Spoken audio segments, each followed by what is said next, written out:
ফার্স্টে ভাবতেই পারিনি যে এই এক্সকারশনটা এতটা ভালো হবে। সকাল সকাল মাকে বাই করে উঠে পড়েছিলাম বাসে। বাসে ভিউ এনজয় করতে করতে, গান বাজনা করতে করতে চললাম আমাদের ডেস্টিনেশনের পথে। সামনে সেবকের কালী মন্দিরটাও পড়েছিল। তো অবশেষে চলে এসেছি সেই পার্কটাতে। তো এই পার্কটার নাম হলো গিয়ে রিয়াং রাম্বি রিলস পার্ক। নদীর জায়গাটা এরকম নিচে ছিল বলে আমাদেরকে নিচে নামতে হয়েছিল। তারপর নিচে নেমেই করে নিলাম ফার্স্টে ব্রেকফাস্টে ছিল পাউরুটি, ডিম আর তরকারি।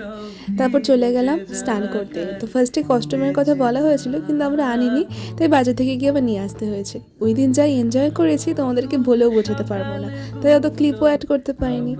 স্নান থেকে উঠেই করে নিলাম লাঞ্চে তো অনেক কিছুই ছিল বেশ। তো এখন ওঠার সময় গিয়ে হলো আসল সিচুয়েশন, যেইটা আমি ভাবতে পারিনি যে এতটা কষ্ট হবে। মানে এতটা নিচে নেমেছি, নিচে নামতে গিয়ে তো কোনো প্রবলেম হয়নি, উপরে উঠতে গিয়ে যা প্রবলেম হয়েছে সেটা আমার লং ভিডিওতে অলরেডি পোস্ট করে ফেলেছি। শরীর একদম খারাপ হয়ে গেছে। তো আসার সময় একদম শরীর টরীর ভালো করে নাচানাচি করতে করতে বাড়ির দিকে চললাম। তো আজকের ব্লগটা এতটুকুই, টাটা।